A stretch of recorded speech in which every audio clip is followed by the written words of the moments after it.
오늘은 세월호의 진실에 대해서 같이 이야기해 봤으면 합니다. 4월 16일이 세월호 5주기가 되는 날이었잖아요. 그리고 그 이후 지금 열흘이 조금 지났지만 아직도 지금 이 시간이 4월 16일인 것만 같은 그런 기분입니다. 지난 4월 16일 세월호 참사 5주년이 지났습니다. 5년 전의 아픔과 슬픔은 아직도 우리의 뇌리에 생생하게 각인되어 있습니다. 그래서 잘 잊혀지지 않습니다. 이렇게 잊혀지지 않기 때문에 이날을 맞이하기가 사실 힘이 듭니다.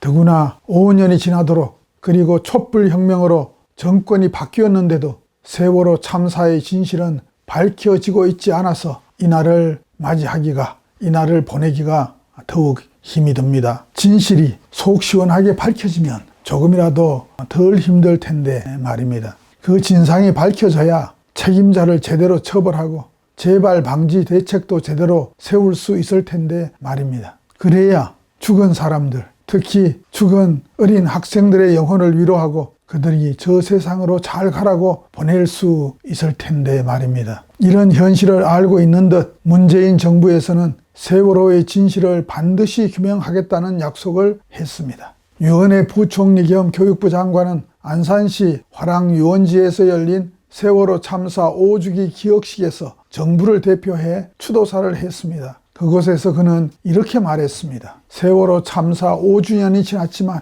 대한민국은 아직 그 많은 희생이 왜 일어났는지 진실을 밝히지 못했습니다. 유가족과 국민들 앞에서 세월호의 완전한 진상규명을 다시 한번 다짐합니다. 문재인 정부는 세월호를 항상 기억하며 참사의 진실을 완전히 밝히고 안전한 대한민국, 사회적 신뢰가 회복된 대한민국을 만들기 위해 사력을 다하겠습니다. 또 이렇게 말을 이었습니다. 어른들을 믿었던 아이들, 정부를 믿었던 선생님들 모두 당연합니다. 그래서 정말 더 미안하고 죄송합니다. 아이들과 선생님들의 희생이 결코 헛되지 않도록 안전한 대한민국을 만들겠다는 약속 지키고 또 지키겠습니다 라고 말했습니다. 문재인 대통령도 이날 자신의 페이스북에 추모와 다짐의 글을 올렸습니다. 세월호를 가슴에 간직한 평범한 사람들이 세상을 바꾸고 있습니다 라는 말로 시작했습니다.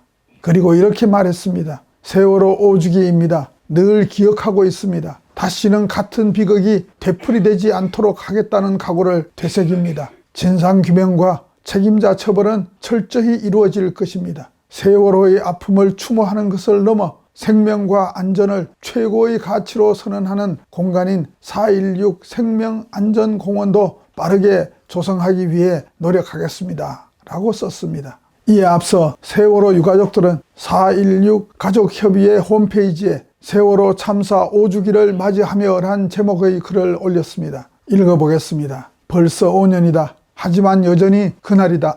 그날을 벗어나려면 세월호 참사는 교통사고가 아니라 범죄임을 선언하고 그 범죄자를 찾아내야 한다. 누가 왜 304명을 구하지 않고 죽였는지 밝히고 처벌하는 것이 진상규명이고 세월호 참사와 같은 일의 반복을 막는 유일한 대책이다. 특별법을 개정해 특별조사위원회에 수사권을 부여하거나 정권의 결단과 지시로 특별수사단을 설치해야 한다. 이 중 정권의 결단이 바람직하다. 세월호 참사의 진실을 밝힐 책임은 정부에 있기 때문이다 라고 적혀 있었습니다. 그러면서 이렇게 이었습니다. 5년 동안 우리 아이들과 선생님들, 모든 희생자들 기억하며 유가족, 피해자들의 눈물과 분노에 공감해 주신 국민 여러분들께 가장 뜨거운 감사의 인사를 올립니다. 국민 여러분들께 다시 한번 호소합니다. 진상규명의 힘은 국민에게서 나옵니다. 정권의 결단을 통한 특별수사단 설치 및 전면 재수사를 이끌어내 주십시오 라고 촉구했습니다. 솔직히 말해서 세월호 참사의 진상이 밝혀지기를 바라는 유가족들의 희망이 현 문재인 정권 아래서 실현되기 어렵다는 생각을 하고 있습니다. 대한민국 식민지적 파시념 체제의 근간을 흔들리는 문제에 관해서는 자유주의 정권도 결코 자유롭지 못하기 때문입니다. 칼 858기 폭파 사건이 그렇고 천안함 침몰 사건이 그렇고 18대 대선 개표 해킹 사건이 그렇습니다. 그러나 유가족들의 염원과 국민의 기대를 생각하면 현 정권 아래서도 진실을 밝히려고 최대한 노력해야 하겠다라고 생각합니다. 이런 뜻에서 지성적으로는 비관적이지만 의지적으로는 낙관을 가지고 세월호의 진실을 찾아내는 과제에 감히 도전하려고 합니다.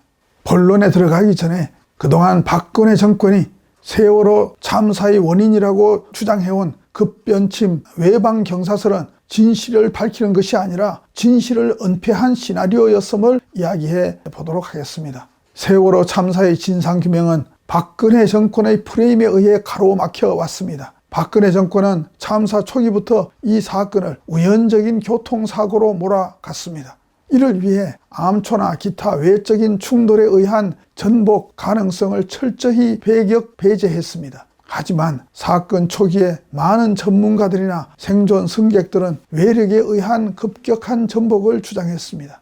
사고가 있었던 4월 16일 오후 연합뉴스는 여러 교수 전문가들을 인터뷰해서 보도했습니다. 그 보도에 따르면 남정도 한국해양대 교수는 지금까지 나온 침몰 관련 정보를 종합해보면 세월호가 암초와 충돌하면서 선체가 찢어져서 바닷물이 유입되는 바람에 침몰했을 개연성이 높다고 분석했다고 전했습니다. 백점기 부산대 교수도 비슷한 얘기를 했고 민홍기 전 해기사 회장도 비슷한 얘기를 했다고 연합뉴스는 전했습니다. 한편 공길영 한국해양대 교수는 사고 해역은 암초가 없는 곳이기 때문에 암초 충돌 가능성은 희박하다고 하면서 배에 실려있는 화물이나 차량에서 폭발이 일어나면서 선체에 파공이 생겨 침수했을 개연성이 높다고 말했다고 연합뉴스는 전했습니다. 또 사고 당일 저녁 KBS는 9시 뉴스에서 진도 해상 여객선 침몰이라는 제목으로 세월호 참사를 다루었습니다.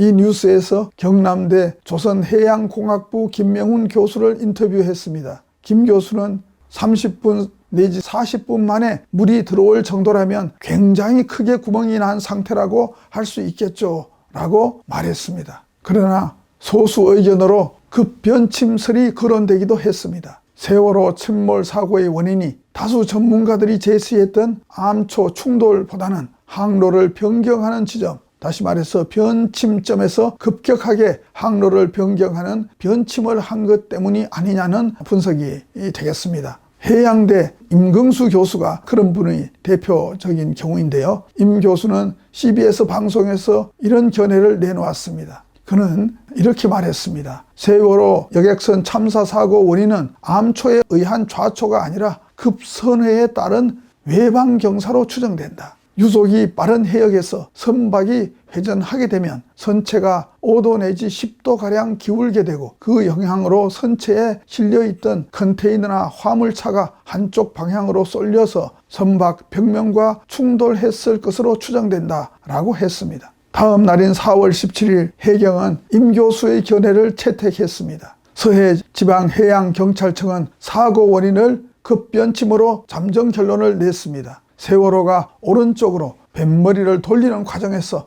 완만하게 항로를 변경하지 않고 급격하게 항로를 변경한 것으로 해경은 추정했습니다. 그리고 이런 해경의 발표에 따라 이날 이후 외부 충돌설이나 내부 폭발설은 잠잠해지고 급변침 외방 경사설이 정설로 자리 잡았습니다. 이렇게 급변침 외방 경사설이 정설로 자리 잡는 과정에 외압이 작용한 의혹도 있었습니다. 암초 충돌설이나 내부 폭발설을 주장했던 교수 또는 전문가들은 해경의 급변침 외방 경사설 발표 이후 언론의 인터뷰를 깊이 했습니다.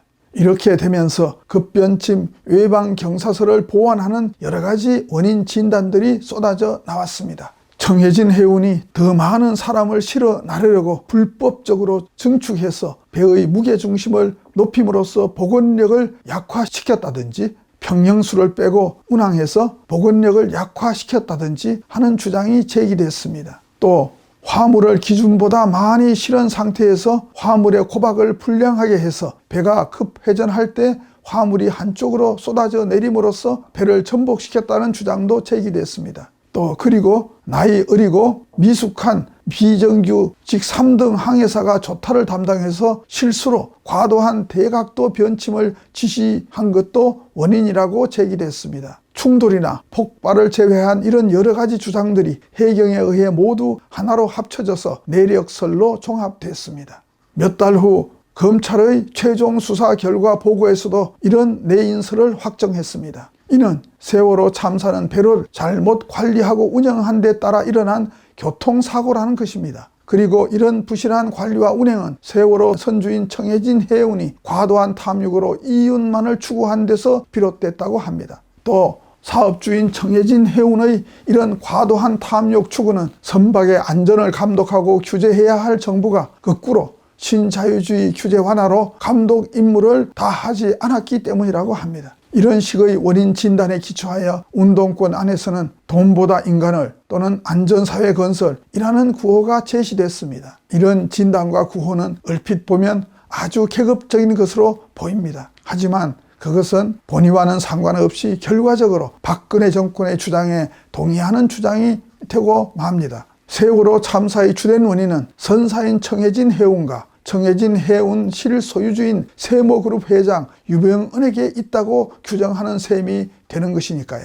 그러나 이 급변침 외방 경사설은 꽝 하는 소리가 크게 나면서 사람과 물건이 잠시 공중에 붕 떴다가 내려앉은 다음에 우르르 쿼강하는 소리가 났다는 생존 승객들의 이야기와 일치하지 않습니다. 배가 획 하고 급히 돈다고 해서 그와 같은 현상이 나타날 수는 없습니다. 해경의 주장은 승객들의 이 같은 증언을 묵살하고 배척한 것입니다. 이 이후 외부 충돌설은 침묵을 강요당했습니다. 잠수함과 충돌했을 가능성을 주장한 누리꾼들은 박근혜 정권에 의해 감시와 처벌을 받기도 했습니다. 인터넷에 여러 차례 해경의 세월호 승객 학살과 잠수함 충돌설을 주장한 한우석 씨는 검찰에 김석균 전 해양경찰청장 명예훼손 혐의로 11월 구속 기소됐습니다. 그는 1년 6개월의 실형을 선고받았습니다. 누리꾼 필명 느티나무집도 잠수함에 충돌당했다는 트윗을 날렸다고 명예훼손으로 벌금 550만 원에 기소됐습니다. 2016년 12월 26일 해군 잠수함에 의한 충돌설을 8시간 49분짜리 영상으로 주장한 자로 씨에 대해 해군은 그 다음 날 즉각 법적 대응을 하겠다고 협박했습니다. 이보다 앞선 4월 17일 해경이 제멋대로 구조하지 않았다는 글을 인터넷에 올린 김준호 씨를 검찰은 구속 처벌했습니다. 4월 18일 해경이 민간 잠수사 잠수를 막고 지원을 하지 않는다고 인터뷰해서 구속된 홍가혜 씨도 그런 경우의 하나였습니다. 또 123정이 세월호를 밧줄로 묶어 더 빨리 침몰시키려 한 것이 아니냐는 의혹을 제기한 김현성 씨도 구속 처벌됐습니다. 박근혜 정권은 왜 이 사람들을 협박하고 또 구속 처벌까지 했을까요? 이들이 무슨 죄를 지었습니까? 그들은 박근혜 정권이 강요한 그 짓에 굴복하지 않았을 뿐입니다. 반면에 박근혜 세력은 도둑이 제발 저려서 그렇게 그 짓을 강요했습니다. 더구나 실수로 급변침을 했다고 하여 조타 미숙과 지휘 감독 잘못 등의 업무상 과실에 의한 선박 매몰 혐의로 검찰이 기소했던 3등 항해사 박한결 씨와 조타수 조중기 씨에 대해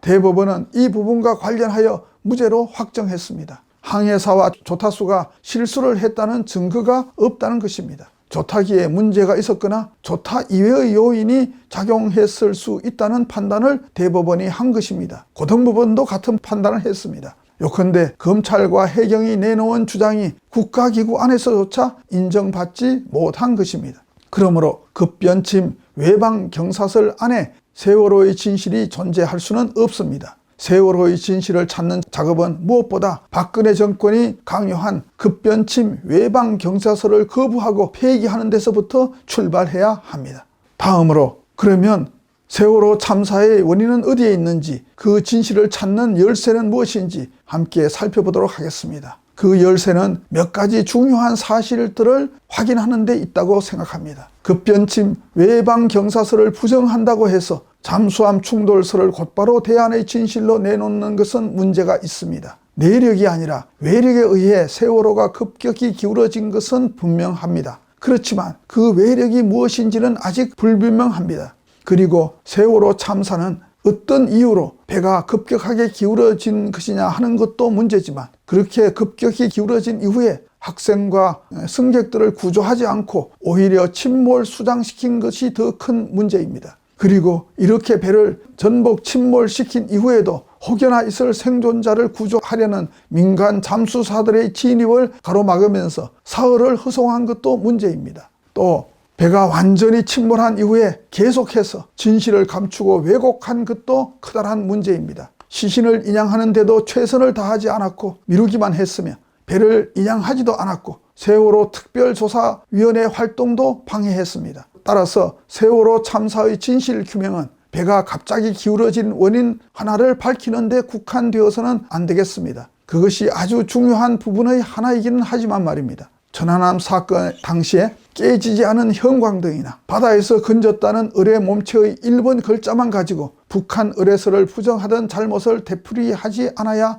하겠습니다. 그런 접근 방법은 나무는 보지만 숲은 보지 못하는 심각한 결함을 가지고 있습니다. 세월호 참사와 관련된 여러 측면을 두루 살펴봐야 하겠습니다. 충격에 의해서 배가 40도가량 급격히 기울어진 것, 40도가량 기울어진 다음에 그대로 있지 않고 빠르게 계속 기울어져서 침몰한 것, 인천에서 제주까지 무엇을 싣고 갔는가 하는 것, 배에서 몇몇 선원들이 출항 당일 탑승한 것, 박근혜 정권이 이 사건을 철저히 은폐 조작하려고 한 것, 미국이 천안함 사건에 그러했듯이 이상하고 특이한 대응을 보인 것 등등을 두루 짚어봐야 합니다. 첫째, 세월호를 구조하지 않고 침몰시킨 것부터 살펴보겠습니다. 세월호는 구조를 하지 못한 것이 아니라 구조를 하지 않은 것입니다. 아니, 구조를 하지 않은 것이 아니라 배를 고의로 침몰시킨 것입니다. 아니, 사람들을 수장시킨 것입니다. 해경 123정이 세월호를 밧줄로 잡아당겨 침몰시키는 동영상이 발견되었습니다. 이 동영상은 2014년 8월경 어느 네티즌이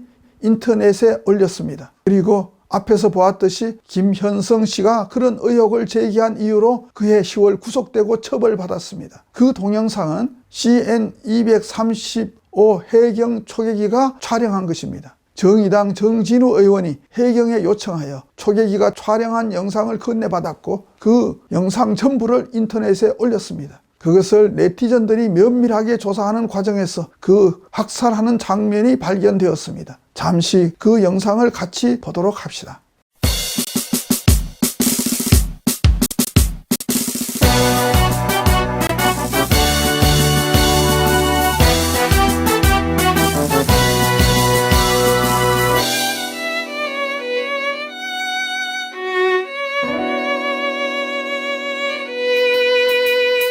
칠흑 같은 밤 동지를 깨워 혁명을 노래한다. 묵혀날 뛰는 놈들의 세상 한 방에 쓸어버리고 피해 대가로 정권을 잡아 민중 권력을 잡아 개같은 세상 밀어버리자. 혁명의 깃발 올리자. 죽어도 또 죽어도 노동해방 새상 온다면 이 한 목숨 혁명에 바쳐 결사투쟁하리. 나의 친구여 나의 동지여 이 땅의 노동자여 같은 세상 밀어버리자. 한 방에 날려버리자.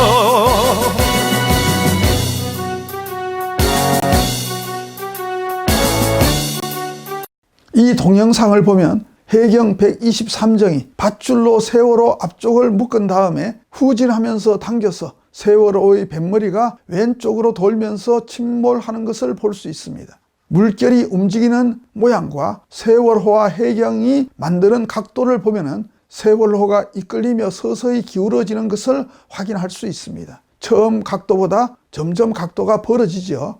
다음으로 그 상황을 정리한 정지 영상, 사진도 함께 보도록 합시다. 그 그림을 보면 세월호가 3분 사이에 순식간에 완전히 뒤집어지는 것을 확인할 수 있습니다. 이런 급격한 전복은 외력에 의하지 않고는 도저히 일어날 수 없습니다. 이렇게 세월호가 해경 123정에 의해 당겨지면서 전복되는 모습을 초계기뿐만 아니라 인근에 있던 둘라 에이스호에서 촬영한 영상으로도 확인할 수 있습니다. 그 영상도 잠시 보도록 하죠. 구조합니다. 하지만 해경 영상이 끊기고 1분 뒤 123정이 뒤로 빠지기 시작합니다. 당시 해경 상황실에선 선체 진입과 퇴선 방송을 하라고 지시를 내렸지만 이를 어기고 오히려 세월호에서 멀어진 겁니다.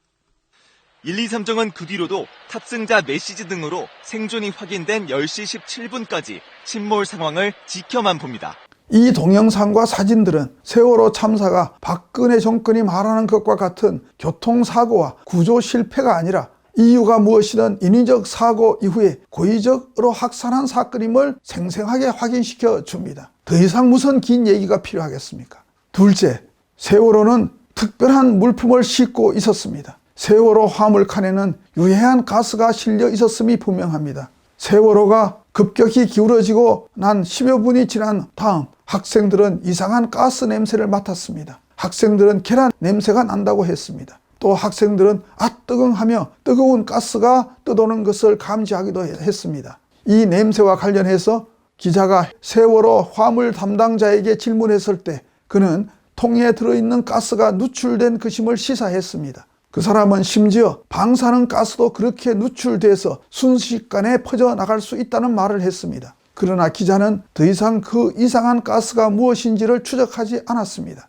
그리고 세월호가 해경 123정에 의해 급속히 뒤집어지던 당시에 세월호의 화물칸 쪽에서 작은 창을 통해 흰색 연기가 불쑥불쑥 분출했습니다. 그런데 그 흰 연기 속에 노란색 화염이 불타고 있었습니다. 이 장면은 아리랑TV가 4월 18일에 보도한 것입니다. 그러므로 세월호 화물칸에는 폭발성 가스가 실려 있었다고 하겠습니다. 계란 냄새가 나는 가스와 뜨거운 가스와 흰 연기를 내며 폭발한 가스가 무엇인지 밝혀야 하겠습니다. 정부는 이 가스를 조사하지 않았습니다. 언급조차 하지 않았습니다. 이 가스에 세월호 참사의 비밀이 들어있을지 모르겠습니다. 다음 셋째로 세월호는 국정원이 관리하던 배였습니다. 이 또한 이미 인터넷상에 널리 알려져 있는 사실입니다. 수색 작업 중 선원의 노트북에서 발견된 국정원 지시사항이라는 파일에 따르면 국정원은 세월호의 천장 칸막이 및 도색 작업, 자판기 설치,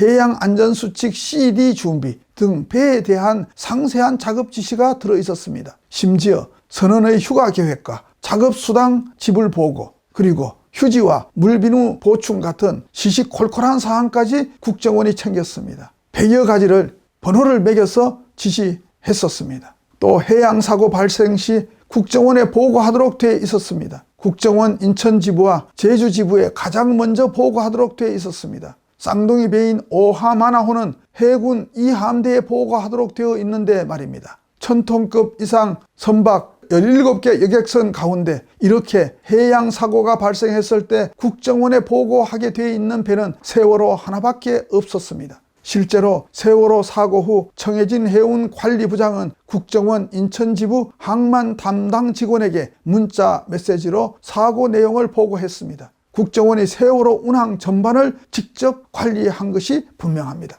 넷째, 세월호 출항 하루 전 선원법 시행령 개정이 결의됐습니다. 필요할 때 1등 항해사가 선장을 대행해서 배를 운전할 수 있게 시행령을 변경하는 결의를 했습니다. 또 같은 날 국가안전보장회의 상임위원회 김기춘 비서실장이 임명됐습니다. 그리고 세월호 사고 당일인 4월 16일 8시 반에 아침 8시 반입니다. 1시간 동안 국가안전보장회의 실무조정회의가 열렸습니다. 세월호 참사를 전후하여 청와대에서 이런 이상한 일들이 일어났습니다. 이 일들이 어떤 성격과 의미를 갖고 있는지 하는 것도 반드시 밝혀야 할 것입니다. 다음으로 다섯째, 세월호에는 사고 발생 하루 전날 1등 항해사 신정훈과 조기장 전영준이 4월 15일 출항 당일에 취업해서 곧바로 세월호를 탔습니다. 신정훈은 사고 직후 해경 123정에서 어디론가 계속 휴대전화로 연락을 했습니다. 세월호는 4월 15일 저녁 안개로 다른 배들이 출항하지 못하는 가운데 홀로 인천항을 출항했습니다. 세월호는 4월 16일 아침 8시경부터 거의 1시간 동안 맹골 수도에서 움직이지 않고 멈추어 서 있었습니다. 이런 사실은 모두 정상적인 배의 운행과는 뚜렷하게 다른 모습입니다. 다음으로 여섯째, 미국은 세월호 참사와 관련하여 특이한 행보를 보였습니다. 4월 25일 방한한 오바마 미 대통령은 사고 당일 미 백악관에 걸렸던 성조기를 박근혜 대통령에게 전달했습니다. 또 이번 사고로 목숨을 잃은 학생들과 그 가족들에게 깊은 연민을 전한다라고 하면서 백악관 뜰에 심어져 있던 목련을 단원고등학교에 기정했습니다. 또 국무장관도 아닌 헤이글 미 국방장관이 워싱턴 주 미 한국 대사관에 마련된 세월호 희생자 분향소를 찾아 조문했습니다. 제임스 클래퍼 미 국가정보국장, 미국 정보기관을 총괄하는 책임자이죠. 클래퍼 미 국가정보국장이 5월 13일에서 14일까지 한국을 비공개 방문했습니다. 표면적으로는 북핵 문제를 의논하기 위해서라고 했습니다. 그러나 당시 북핵 관련 특별한 상황은 없었습니다. 그리고 며칠 후인 5월 19일 박근혜 대통령이 악의의 눈물을 흘리면서 대국민 사과를 하고 그 이튿날 아랍에미리트로 날아가 바카라 원자력 발전소 기공식에 참가했습니다.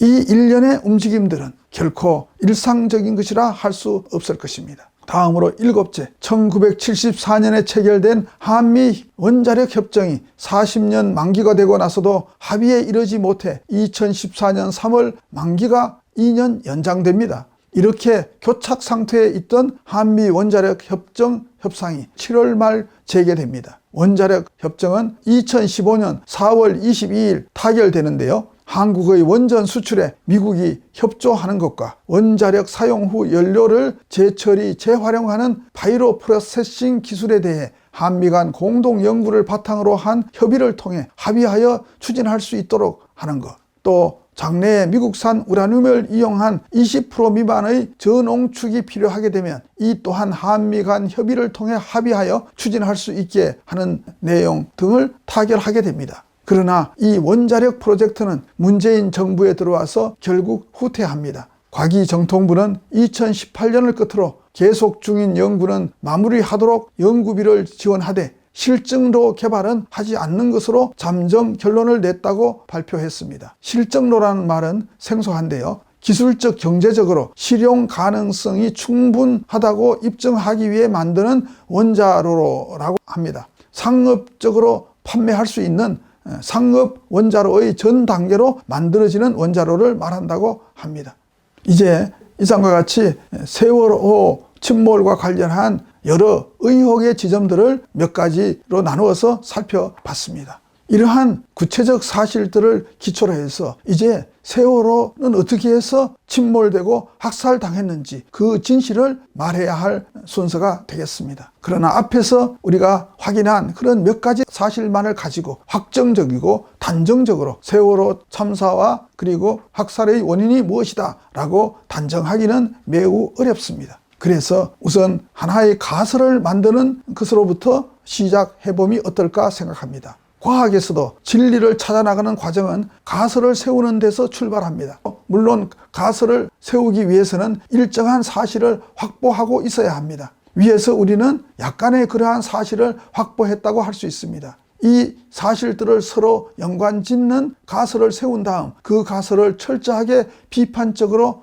검토해서 결론을 도출하고 결론으로 다가가는 것이죠. 이처럼 세월호 참사의 진실을 찾아내기 위해서도 위에서 말한 7가지 사실들을 연관짓는 가설을 세울 필요가 있습니다. 그 다음 그 가설을 입증하기 위해 치열한 노력을 해야 할 것입니다. 입증하지 못하면 그 가설은 폐기됩니다. 입증하게 되면 그 가설은 진실, 진리가 됩니다. 그런 의미에서 여기에서 우리는 하나의 가설을 세워보고자 합니다. 확정적으로 단정하려는 것이 전혀 아닙니다. 그런 뜻을 이해하고 앞으로 하는 얘기를 들어줬으면 고맙겠습니다. 세월호 참사는 미국과 박근혜 정권 사이에 핵 개발과 핵 통제를 둘러싼 갈등 과정에서 빚어진 사건으로 추정됩니다. 세월호는 방사성 폐기물 가스를 운반했던 것으로 추정됩니다. 그것이 어떤 종류의 가스인지는 불명확합니다.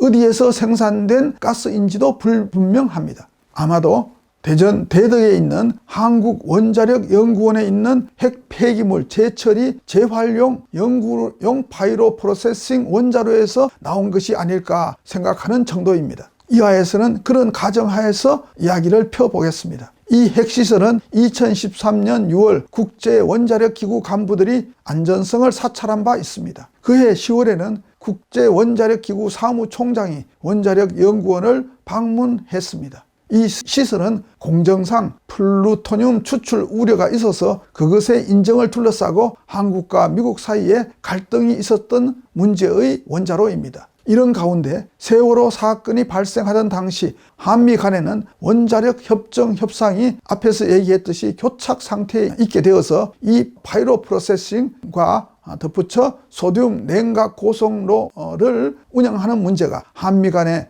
커다란 외교적 쟁점이 되고 있었습니다. 이것이 세월호 참사 사건의 배경이라고 생각합니다. 박근혜 정권은 핵 주권론의 입장에 서 있었으며 원자력의 자유로운 수출에 대해 미국으로부터 인정받고자 했습니다. 더불어 핵 연료봉 재처리와 재활용을 하는 기술을 확보하고자 했습니다. 명분은 꿈의 원자로인 소듐 냉각 고속로를 연구하기 위한 것이라고 했습니다. 그러나 이 소듐 냉각 고속로에 대한 연구는 핵 선진국에서도 성공하지 못했고 위험이 높아서 지금 포기하고 있는 그런 원자로입니다. 그런데 이 연구 과정에서 플루토늄을 얻을 수 있게 된다고 합니다. 이 플루토늄을 얻게 되면 그것은 핵무기를 개발하는 데 필요한 물질이 됩니다. 이와 관련된 핵개발 사업을 남재준의 국정원이 책임졌을 것으로 추정됩니다. 박근혜 정권은 이것을 관철시키고자 했고 미국은 이것을 저지하려고 했기 때문에 당시에 한미 원자력 협정이 만기되기 전에 타결되어 연장되지 못했습니다. 그래서 어쩔 수 없이 만기를 2년 연장해야 했습니다. 이 상황에서 박근혜 정권은 투트랙 전술을 구사했던 것으로 추정됩니다. 한편으로는 협상을 진행시키면서 다른 한편으로는 바이오 프로세싱 관련 시설 가동을 기정사실화하고자 했습니다. 이런 움직임은 미국의 세계 핵 통제를 해치는 것이었습니다. 이 원자력 협정을 자신이 원하는 방향에서 성공시키기 위해 박근혜 정권은 오바마 미 대통령의 방안을 추진한 것으로 추정됩니다. 마침 오바마 대통령이 일본을 방문하기로 되어 있던 상황을 이용하여 단기간의 방안을 추진했습니다. 이 상황에서 박근혜 정권은 바이오 프로세싱 시설에서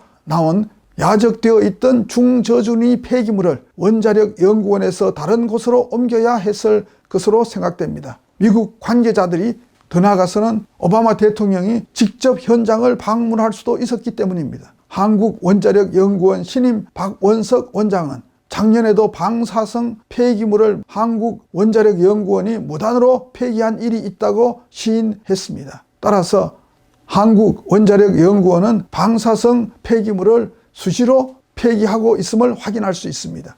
이런 임무를 수행하는 배로 국정원이 관리하던 세월호가 선정됐을 것으로 생각됩니다. 세월호는 처음부터 이런 목적을 가지고 국정원이 관리했을 수 있습니다.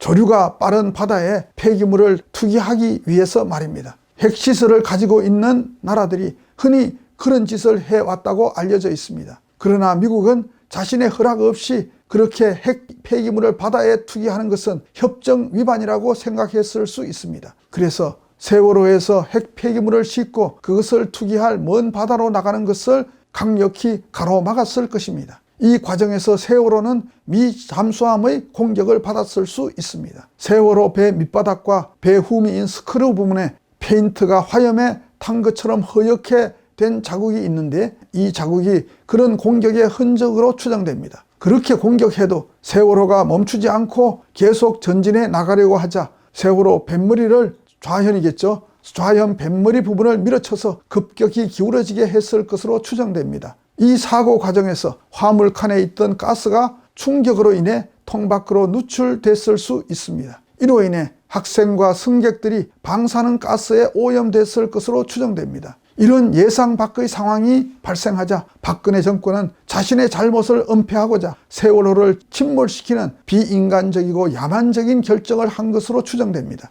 미국은 이와 같은 사태에 놀랐을 것입니다. 그러나 진실을 밝힐 수 없기는 미국도 마찬가지였을 겁니다. 자신들이 세월호를 공격했고 싣고 있던 가스를 누출되게 하는데 책임이 있기 때문입니다. 그래서 미국도 이 사태를 은폐하기로 했을 것이고 그 다음으로 원자력 협정을 봉합해서 조속히 타결하기로 했을 것입니다. 이런 조정이 이루어진 다음 한미 간에는 원자력 협정 협상이 재개됐습니다. 그리고 박근혜 정권이 원하는 방향에서 원자력 기술 수출을 보장받고 사용 후 핵연료 재처리 연구시설도 조건부로 허용받았습니다.